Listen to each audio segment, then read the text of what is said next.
رسول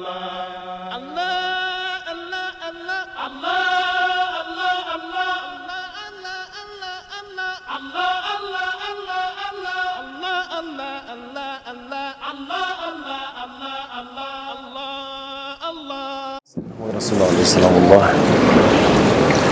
الحمد لله الذي جعل الصيام جنة للمتقين وشهر رمضان مباركا للمؤمنين وحبيبا إلى قلوب العارفين، وأشهد أن لا إله إلا الله وحده لا شريك له، وأن محمدا عبده الذي اصطفاه ولكافة الخلق أرسله، والصلاة والسلام على من آخى بين المهاجرين والأنصار وعلى آله الأطهار وصحابته الأبرار وعلى التابعين وتابعيهم بإحسان إلى يوم الدين. أما بعد، فيا أيها الناس اتقوا الله حق التقوى وراقبوه مراقبة من يعلم أنه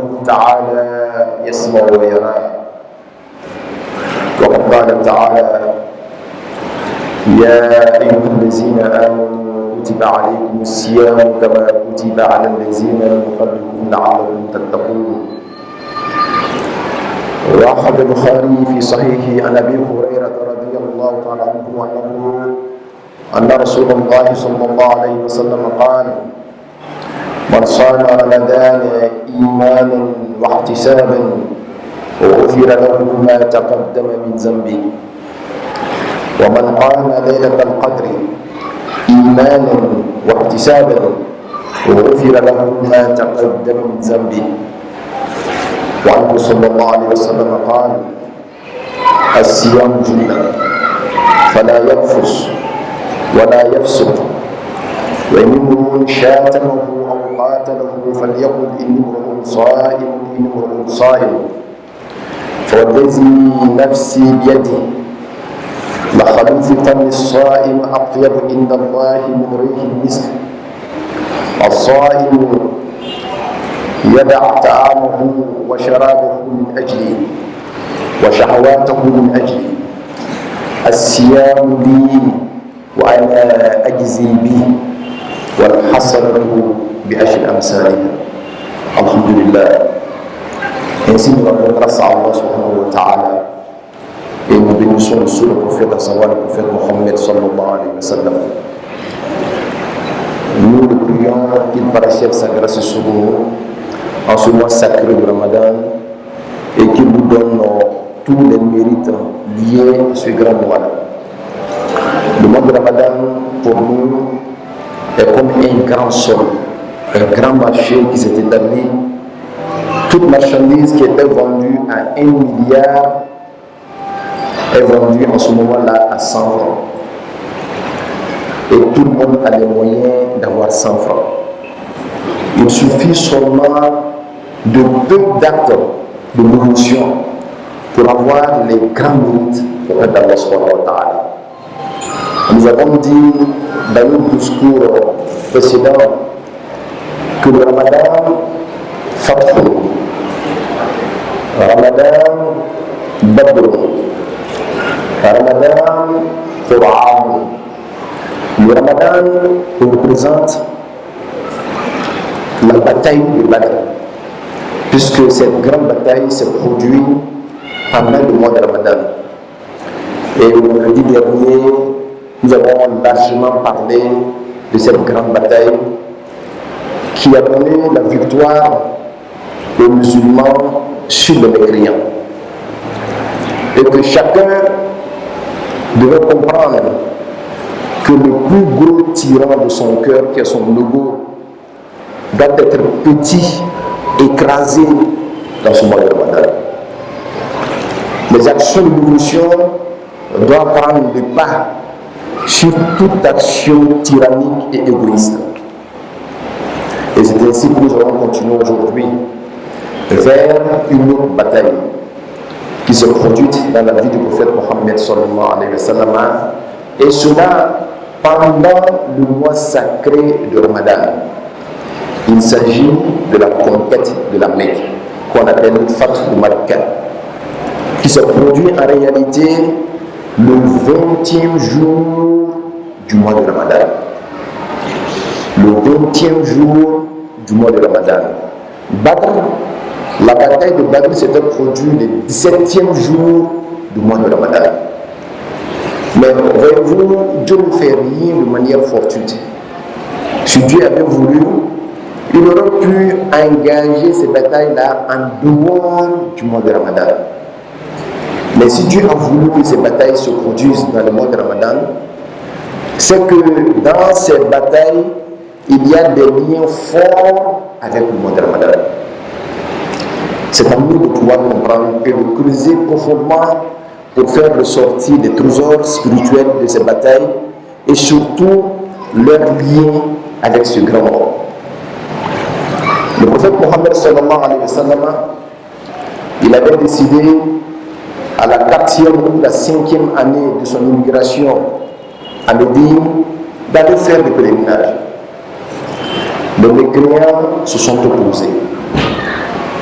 Et quand ils se sont opposés pour éviter l'effusion de sang, ils ont écrit des traités de paix qui consistaient à observer une trêve pendant 10 ans. Pendant ces 10 ans, il ne devait pas avoir de guerre entre les mécréants et les musulmans. Mais en même temps, on avait donné la permission à tous les autres clans arabes de choisir son camp. Celui qui veut choisir d'être avec le prophète Mohammed sera avec le prophète Mohammed. Et le clan qui choisit d'être avec les mécréants aussi sera avec les mécréants. C'est ainsi que Khuza'a, donc le clan de Khuza'a, a choisi d'être avec le prophète Mohammed sallallahu alayhi wa sallam. Et le clan de Bakar a choisi d'être avec les mécréants.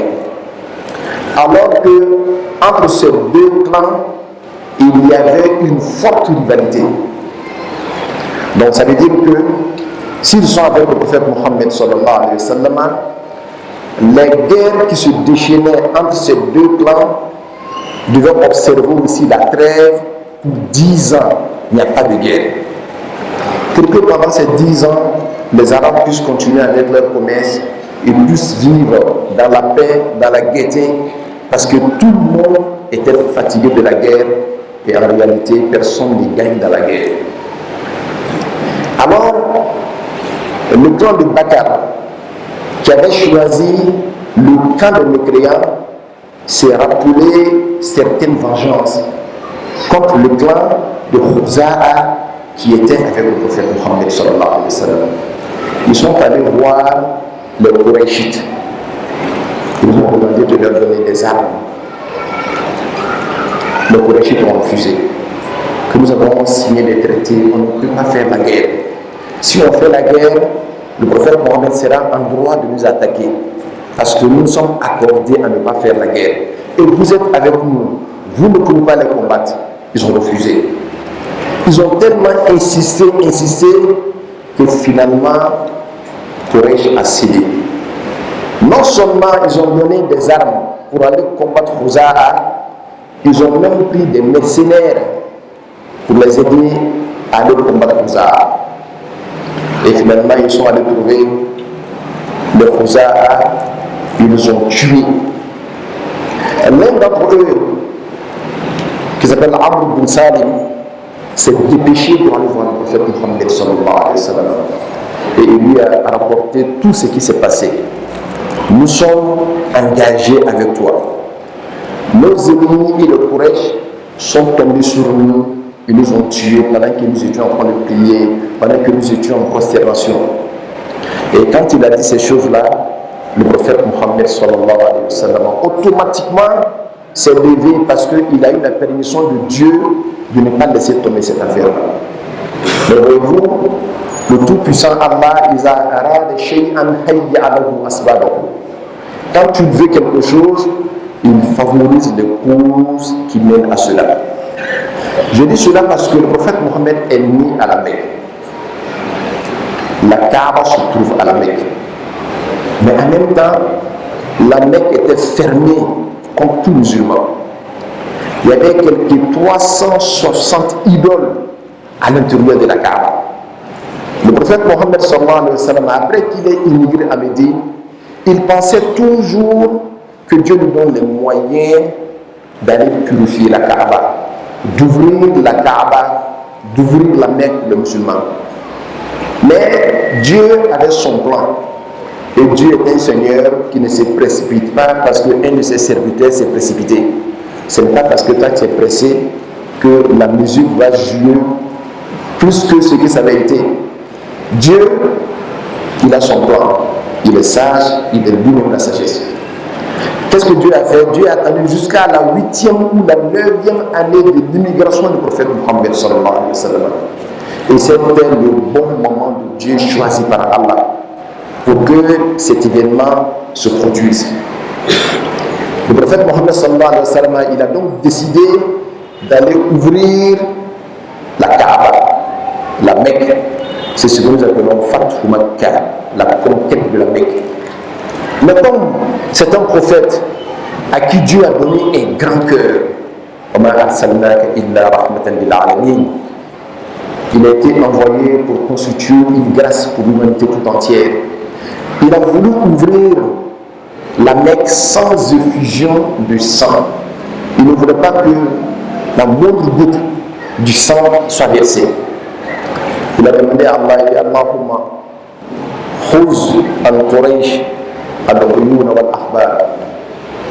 Oh Dieu, fais en sorte que nous supprimions le Quraysh sans qu'ils nous soient informés. Mais pendant que le prophète faisait ces prières-là, il y a un compagnon du prophète Mohammed sallallahu alayhi wa sallam qui s'appelait Hatim bin Abi Balta'a. Lui, qu'est-ce qu'il a fait?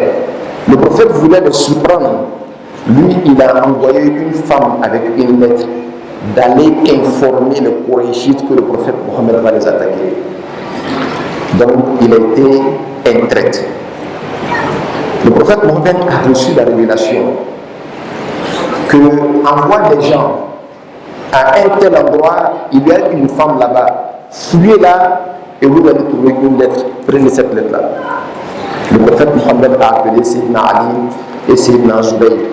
Il dit, allez-y dans tel endroit, vous allez trouver une femme, elle a une lettre, arrachez-lui cette lettre et venez me remettre cette lettre. Ils se sont rendus, effectivement, ils ont trouvé la femme là-bas. Et quand ils ont trouvé la femme là-bas, Sayyidina Ali lui a dit, la lettre que tu as, faut me la remettre. La femme lui a dit que je n'ai aucune lettre avec moi. Sayyidina Ali a insisté, elle dit qu'elle n'a aucune lettre. Sayyidina Ali lui a dit que le prophète a dit vrai et c'est toi qui mens. Si tu ne fais pas sortir la lettre, nous allons être obligés de te mettre à nu pour prendre la lettre. Et c'est ainsi qu'elle a eu peur. Elle avait caché la lettre dans ses cheveux. Et elle a fait sortir la lettre. Sayyidina Ali ouvre la lettre. Il voit que la lettre vient de Hatim bin Abi Balta'a, un compagnon du prophète Mohammed, adressé aux Qurayshites, leur disant que faites attention, le prophète est en train de s'apprêter pour venir nous attaquer. Quand Sayyidina Omar a appris ça, il a demandé au prophète Mohammed, il dit, donne-moi la permission, je vais lui trancher la gorge. Vous savez, les Omar là, ils sont très très rapides. Moi, je m'appelle Omar. Mais moi, je ne suis pas très rapide. Le prophète a dit, fais doucement. Hatim est venu, il a dit au prophète Mohammed, ô messager d'Allah, Wallah, je suis toujours musulman. Je garde toujours ma foi. Et je ne suis pas devenu un munafiq, un hypocrite. Mais tu sais bien que nous tous, nous avons quitté la Mecque. Et moi, je suis pauvre. Le prophète Mohammed qui a quitté ses filles qui vivaient à la Mecque, les Mecquois, bien qu'étant mécréants, n'osaient pas les toucher à cause de la place du prophète Mohammed, de sa grandeur et de la force de sa tribu. Il dit, mais moi, ma tribu est faible, je n'ai rien. J'ai voulu les envoyer quelque chose pour qu'ils pensent qu'à cause de ça, ils vont laisser ma famille. Et moi, à cause de ça, j'aurai un petit dégât auprès d'eux. Mais ce n'est pas parce que je suis devenu mécréant. J'aime Dieu et son messager. Et le prophète l'a compris. Il dit, laissez-le. Cela nous apporte à comprendre quelque chose. Souvent, il y a des gens parmi nous qui peuvent faire des erreurs. Il faut les écouter avant de trancher. Il faut les écouter avant de trancher. Parce que là, c'était une grande trahison. Tu fais ça à l'armée, on te tue. Mais le prophète a dit, laissez-le. Parce que c'est quelqu'un qui a été pendant la bataille de Badr. Et Dieu a dit qu'il a pardonné à tous ceux qui ont livré bataille le jour de Badr. Donc Omar, laisse-le. Il a voulu seulement faire ça pour avoir une importance auprès de Quraysh, afin que le Quraysh sauvegarde sa famille avant qu'il n'arrive. Mais il demeure toujours musulman. Alors donc, pour le prophète Mohammed, sa prière a été exaucée. Il est sorti à la tête de 10 000 personnes. Et chaque tribu avait son bataillon. Ils sont arrivés à la Mecque et ils sont rentrés la nuit. Le prophète Mohammed sallallahu alayhi wa sallam, il n'a pas voulu qu'ils rentrent à la Mecque en même temps. Ils se sont mis aux abords de la Mecque. Et chacun a pris un flambeau de feu. Quand tu regardes la nuit, tu le regardes, tu vois qu'il y a pratiquement le feu partout. Et c'était effrayant. Abu Sufyan était sorti cette nuit-là. Il a vu beaucoup de feu dans le désert. Il s'est approché l'homme du prophète Mohammed sallallahu alayhi wa sallam, du nom de Abbas, celui qui a récupéré Abu Sufyan, qui n'était pas encore musulman. Et il s'est dirigé avec Abu Sufyan chez le prophète Mohammed sallallahu alayhi wa sallam. Quand les gens le voyaient sur la monture de Abbas, ils disaient, mais Abu Sufyan, mais tuez-le. Il dit, non, non, non, il est sous ma protection. Parce que Abu Sufyan avait causé beaucoup de tort au prophète Mohammed sallallahu alayhi wa sallam. Jusqu'à ce qu'on parte avec lui chez le prophète Mohammed sallallahu alayhi wa sallam. Le prophète lui a dit, Ana laka ya Aba Sufyan, an tashhada an la ilaha illallah. Il dit, oh Abu Sufyan, n'est-ce pas qu'il est temps maintenant pour toi que tu sois musulman? Il a dit, oh Mohammed, avec tout ce que j'ai vu là, si vraiment Dieu avait un associé, ne serait-ce que nos idoles là, tu ne serais pas devenu ce que tu es aujourd'hui. Donc il n'y a rien à faire. Ashhadu an la ilaha illallah wa ashhadu. Il dit ashhadu an la ilaha illallah. Il dit j'atteste qu'il y a des divinités sauf Allah. Mais il n'a pas dit qu'il atteste que Muhammad est le messager d'Allah. Le prophète lui dit, ne penses-tu pas qu'il est temps d'accepter que moi je suis le messager d'Allah? Il dit au prophète Mohammed, il dit quant à ça, j'ai encore des doutes. Parce que lui, il est le chef de son clan. S'il accepte ça automatiquement, il doit se soumettre au prophète Mohammed. C'est le patron de la Mecque quand même. Vous savez, les chefs n'aiment pas se soumettre à quelqu'un. Et quand il a dit ça, Sayyidina Omar a dit, fais attention, mon épée est là. Et je guette ta gorge. Si tu ne reconnais pas la profession du prophète Mohammed, je te coupe la tête tout à l'heure. Donc il a eu peur. Puisque ce n'est pas parce qu'il ne le reconnaissait pas, mais il ne voulait pas le dire. Et c'est ainsi qu'il a reconnu que le prophète Mohammed est le messager d'Allah. Le prophète Mohammed a demandé à son oncle Abbas, il dit, sache que Abu Sufyan est quelqu'un qui aime la gloire. Ne le laisse pas aller à midi. Va le garder dans une des tentes jusqu'à ce que nous rentrions à la Mecque. Ce jour-là, ils étaient postés à un endroit où tous les bataillons passaient, bataillon après bataillon. Quand un bataillon passe, Abu Sufyan dit, mais ceux-là sont qui? Il dit, ceux-là sont les clans d'un tel. Il dit, mais qu'est-ce qu'ils ont contre nous pour venir nous combattre? Quand un autre clan passe, mais et ceux-là, c'est le clan des tels. Mais qu'est-ce qu'on va faire pour que ceux-là viennent? Il dit que tous ceux-là sont devenus musulmans. Le dernier bataillon qui est passé, c'était le bataillon du prophète Mohammed sallallahu alayhi wa sallam. Chacun avec son drapeau. Quand il les a vus, ils étaient tellement préparés en armes, les épées élevées. Il dit, mais ceux-là, on dirait même un bataillon de fer. Il dit, c'est le bataillon du prophète Mohammed sallallahu alayhi wa sallam, la famille du prophète Mohammed sallallahu alayhi wa sallam. Il dit à Abbas, il dit, ah, la royauté de ton neveu est devenue grande. Parlons du prophète Mohammed sallallahu alayhi wa sallam. Et Abbas lui dit, ce n'est pas la royauté, c'est la prophétie. Il dit non, ainsi, je reconnais que c'est la prophétie. Le prophète Mohammed sallallahu alayhi wa sallam, il est rentré et j'écoute la parole. Quand il est rentré à la Mecque, il n'y a pas eu d'opposition réelle, sauf un petit groupuscule qui a voulu s'opposer. Et il y a eu quelques petits morts là-bas et ils ont fui. C'était le fils d'Abu Jahl et Amr ibn Suhayl, qui étaient les grands opposants au prophète Mohammed, qui n'ont pas voulu lâcher l'affaire comme ça. Mais après, eux-mêmes sont devenus musulmans. Le prophète Mohammed est rentré. Et qu'est-ce qu'il a fait? Il a réuni tous les mécréants, ceux qui l'ont combattu pendant des années et années. Et il leur a posé cette question. Il dit aujourd'hui, Dieu m'a donné le pouvoir sur vous. Que pensez-vous que je vais faire contre vous? Vous qui m'avez combattu, qui m'avez chassé de ma terre que j'aime. Ils ont dit Akhul Karim, wa Akhul Karim. De haut, tu es un bon frère et le fils d'un frère digne que nous connaissons. Il a dit Izhabu fa'antum tulaqa. Il dit allez-y, je vous ai pardonné. Il dit en ce moment précis, Sayyidina Youssoufa, le prophète Joseph, ne serait pas mieux que moi. Lui dont les frères ont combattu, ils l'ont jeté dans le puits perdu. Le jour que Dieu a fait de lui le chef de l'Égypte, il a pardonné à ses frères. Et moi, Mohammed, le plus noble de tous les prophètes, que dois-je faire vis-à-vis de mes frères, mes cousins qui m'ont combattu? Il dit, Wallahi, le prophète Joseph ne serait pas mieux que moi. Si il a pu pardonner, moi, Mohammed, aussi, je pardonnerai. Il dit, allez-y, je vous pardonne. C'est depuis ce jour-là qu'ils ont porté le nom At-Tulaqa. Et le singulier de Tulaqa, c'est At-Taliq. Les personnes qui ont été affranchies le jour de la conquête de Makkah. Et le prophète Mohammed sallallahu alayhi wa sallam est rentré dans la Kaaba avec sa canne. Toutes les idoles qui étaient dans la Kaaba, il les a tous purifiées, tout cassées. Cela nous ramène à notre Kaaba. Notre Kaaba, c'est quoi? C'est notre cœur qui est en nous. Le cœur, là, souvent, il est rempli d'idoles.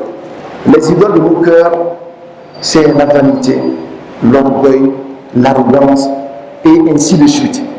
On va faire en sorte que dans le mois sacré de Ramadan, que nous puissions retourner dans notre Kaaba et libérer notre Kaaba de toutes les idoles qui sont dans notre Kaaba, de tous les fétiches qui sont dans notre Kaaba, afin que cette Kaaba soit véritablement le temple d'Allah subhanahu wa ta'ala.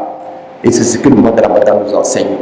On doit aussi comprendre que le prophète Mohammed, ce jour-là, il a pardonné aux personnes qui l'ont combattu des années et des années. Et il se peut que parmi nous, il y ait des gens qui ont été des ennemis vis-à-vis de notre personne, qui nous ont déclaré la guerre. C'est le moment aussi de suivre le prophète Mohammed sur cette trace-là. Pardonner à toutes ces personnes.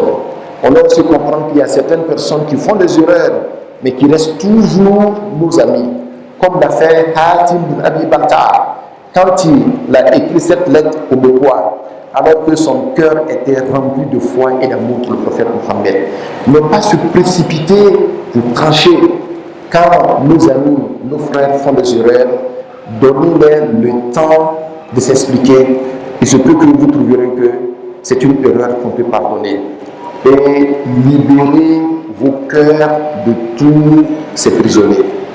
Que Dieu nous donne la bonne compréhension. Ami ala fo ka ala barakada. Ami ala wali ka wali ya bela jelina.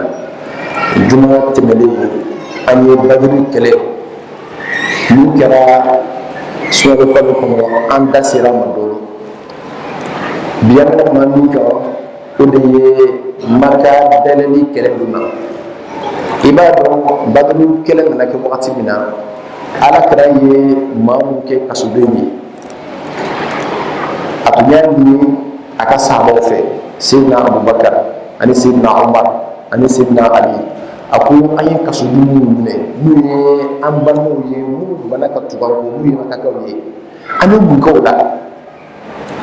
Sayyidina Abubakar ko i yɛrɛ balimaw de don i ye yafa o ma o ka wari dɔw sara n'o y'o wari sara i b'o to yen wari tɛ minnu bolo ni dɔnni b'o la u ka silama dɔw kalan a kɛra ten wagati min na a ye Seydina Umar ɲininka Seydina Umar ko ne ɲɛ bɛ min na Alakira u bɛɛ faga a ko u bɛɛ faga kafiri de don n'i ye ninnu faga dɔrɔn bɛɛ kafiriya banna i bɛ min kɛ ne y'a faamu mɔgɔ minnu bɛ yen i b'o bila n b'o bɛɛ kantigɛ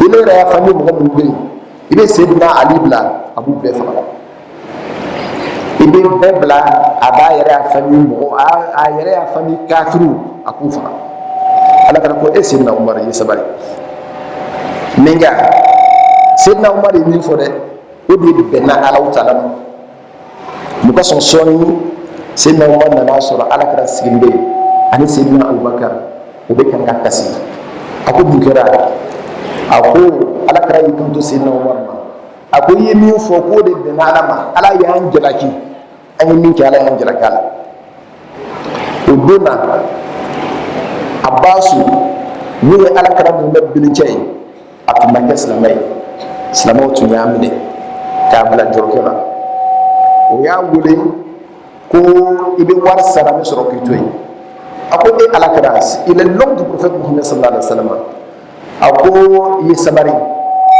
san'an ka nin kɛlɛ kafiri ye wariba de ta ne bolo o wariba min ta ne bolo i k'o kɛ ne ka ni sɔngɔ ye ka ne to yen Alakira ko wari bɔra mɔgɔ sɔn silamɛw kɛlɛ kosɔn o tɛ kɛ ni sɔngɔ ye fiyewu a ko mɛ nka wari tɛ n bolo tuguni Alakira ko i ma tiɲɛ fɔ Alakira ko san i bɛna kɛlɛ kɛnɛ kan i y'i muso ta sufɛ ka taa woba dɔ sigi désert kɔnɔ ka sanu don a kɔnɔ k'a fɔ i muso minɛ ko ni kɛlɛ ma diya n na ni n sara n ka nafolo filɛ nin ye o la ko o nafolo don a ko Alakira ma ko jɔn ye nin ko f'i ɲɛna mun kosɔn a su la ne kelen pe ni muso de taara kɛ Alakira y'i kɔntan ma ko Alahu Taala min ye n ci ale de y'a bulu fɔ n ɲɛna a ko n'a sɔrɔ o ye tiɲɛ ye o Ala ne bɛ tugu a kɔ bi ale yɛlɛmana ka kɛ silamɛ ye sur le champ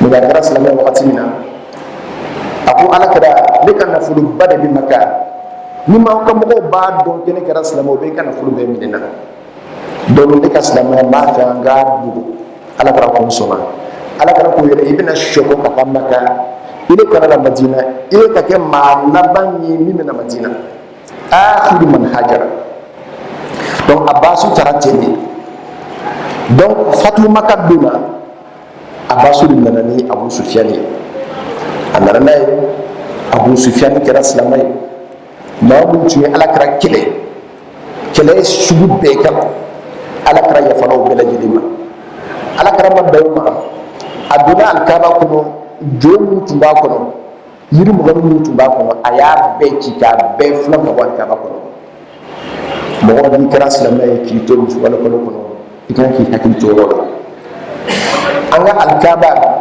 o de y'an dusukun ye Alahu Taala ko yɔrɔ si ma ale wasa fo a ka jɔn kɛ dusukun donc alikaba yɛrɛ o de y'an dusukun ye n'a saniyara bɛɛ k'i jija k'an to nin sunkalokalo ba in na i kana sɔn sunkalo ka ban n'i m'i dusukun ko k'a kɛ i b'a ko k'a bɔ mun na yɛrɛ bonya yɛrɛ fɔ juguya hasidiya ninnu bɛɛ lajɛlen ye jow de y'o b'an dusukun i b'i jija k'i dusukun ko ka nin jo ninnu bɛɛ lajɛlen bɔ a la k'i dusukun kɛ Alahu Taala kelen bi ta ye ni maa min ye sun don ka taa sunkalo ban ka sɔrɔ jo b'ale dusukun na a ka sun ma foyi ɲa ye Ala kɛra yafala maaw ma cogo min i kana sɔn sunkalo ka ban ka sɔrɔ kɛlɛ bɛ e ni maa dɔ ni ɲɔgɔn cɛ n'i ma se ka yafa a ma i t'a juguyala cogo o cogo a tɛ juguya ka tɛmɛ Alakira ta kan Alakira yafala o bɛɛ lajɛlen ma nin bɛɛ lajɛlen b'an kalan de mɔgɔ sɔn ni kɛlɛ ninnu kelen kelen bɛɛ lajɛlen kɛra sunkalo kalo de la kalan caman de b'a la wagati de man jan o kosɔn an b'a wasa don na k'a ɲini Ala fɛ faamuyako ɲuman Ala k'a d'an ma subhana rabbika rabbil izzati amma yasifun wa salamun alal mursalin walhamdulillahi rabbil alamin وحثنا على طلب الدرجة الرفيعة له الفضيلة أمرنا أمرا بدأ فيه بنفسه وصلنا بنا ملائكة قدسه وخلص بالمؤمنين من جنه وإنسه وقال تشريعي فنبيه والإيمان إن الله وملائكته يصلون على النبي يا أيها الذين آمنوا صلوا عليه وسلموا تسليما وروى عنه أن رسول الله صلى الله عليه وسلم قال من صلى عليه صلاة واحدة صلى الله بها عليه عشرا وفي رواية ومن صلى عليه عشرا صلى الله بها عليه مئة ومن صلى عليه مئة صلى الله بها عليه ألفا ومن صلى عليه ألفا زادت كتفي من كتفي على يوم الجنة فعليهم بالإكثار من الصلاة على النبي شكرا تجد ذلك عند الله وعظم إله اللهم صل على محمد وعلى آل محمد كما صليت على إبراهيم وعلى آل إبراهيم في العالمين إنك حميد مجيد وبارك على محمد وعلى آل محمد كما باركت على إبراهيم وعلى آل إبراهيم في العالمين إنك حميد مجيد اللهم صل على سيدنا محمد عبدك ورسولك المؤمنين اللهم صل على سيدنا محمد الفاتح لما أغلق والخاتم لما سبق ناصر الحق بالحق والهادي إلى صراطك المستقيم وعلى آله حق قدره ومقداره العظيم وارض اللهم عن صحابته وخلفائه الراشدين الحادين المهتدين الصديق الأكبر سيدنا أبي بكر الأمين الأنور وعن سراج أهل الجنة الناطق بالصواب شهد الكرام أبي حفص سيدنا عمر بن الخطاب وعن منفق الأموال في رضا الرحمن أبي عبد الله سيدنا عثمان بن عفان وعن دار مدينة الإمي ليس بن غالب أبي الحسن سيدنا علي بن أبي طالب وعن الستة الباقية لا زالت إلى الأولى راقية اللهم انصرنا بهم وانصر من نصر الدين واخذل من خذل المسلمين اللهم احبب من كان في هلاكه رعاه المسلمين ودمر اعداء الدين واجعل اموالهم وذراريهم غنيمة للمسلمين واقم السلامة والعافية للمسلمين ونجنا من كل بلاء ووباء وغلاء وطاعون وزنا ووباء طهر من جميع ذلك بلدا خاصة وبلاد المسلمين عامة واغفر لنا ولوالدينا ولاشياخنا ومن سبقنا بالايمان اللهم ارفع عنا الجهل والجوع والعري واكشف عنا من البلاء ما لا يشفع غيره اللهم فرج امه سيدنا محمد اللهم فرج امه سيدنا محمد اللهم فرج امه سيدنا محمد عباد الله إن الله يأمر بالعدل والإحسان وإيتاء ذي القربى وينهى عن الفحشاء والمنكر والبغي يعظكم لعلكم تذكرون أقول قولي هذا وأستغفر الله لي ولكم وأقم الصلاة.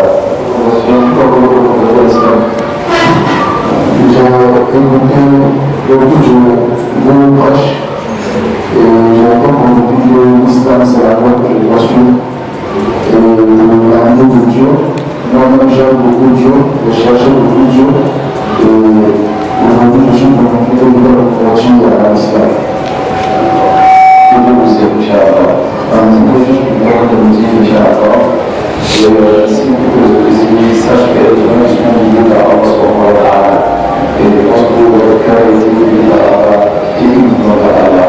Alors comme dans le sens un peu, je vais vous demander أشهد أن لا إله إلا الله وأشهد أن محمدا رسول الله. Cela explique un word d'Allah in the Trinity. Cela explique un nom de Muhammad sallallahu alayhi wa sallam in the Trinity. C'est pour dire que tout ce qui t'anime à Allah subhanahu wa ta'ala. Et quand tu ne donnes pas assez à Allah, celui qui te donne les informations sur Allah et Dieu va te demander. Si tu ne vois les précisions sur là, tu n'as pas ce que automatiquement tu suis. Alors, à partir de ces questions, tout le monde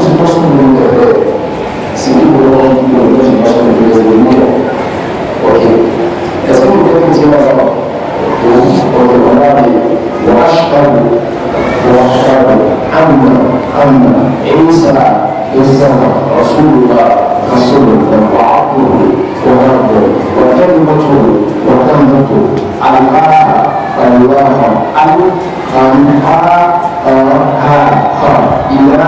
إلى مريم وروح منه Dieu a testé que Jésus-Christ qui vous a envoyé salam, il est le messager d'Allah, son serviteur. Il est aussi le verbe d'Allah qui l'a donné à Marie. Et je l'explique pour Dieu dans ce cas. Dieu n'a pas d'enfant. Si Dieu n'a pas d'enfant, c'est bien avant, il n'a ni père ni mère. Voilà, donc ça fait partie de la puissance d'Allah. Il crée à partir du mal qu'il a créé Jésus dans la vie. Il crée à partir de l'homme qu'il a créé comme mère à partir de Adam. Il crée à partir de cause, comme tout ce que l'on aime de l'univers. Et il crée sans cause, comme le Père qui n'a ni père ni mère. Donc cela vient fonder les quatre types de création dans ce monde-là. Alors donc, toute personne qui a une vision bénéfice, qui connaît et qui connaît un Dieu qui est unique, c'est lui qui provient tout le bonheur et mon frère. Et aujourd'hui, tu ne vas pas prier. Tu vas prier, c'est une prière quotidienne. Nous sommes dans le soutien en bonne santé. Tu vas penser que j'espère que tu vas non, tu peux manger alors. Alors, tu vas prier parce que c'est le moment dans lequel tu feras que tu vas remercier pour si jamais tu veux l'argent. Donc, nous disons, tu vas se faire une boîte. Amen. Aussi, quand tu vas la parole, tu vas une fois faire le colonial. Et si on a des signes inévitables, celui qui doit faire, c'est le bon jour. Et nous, on va arrêter. Comment est-ce que tu t'appelles? Et tu vas le jour. Le temps où tu as choisi. Amin.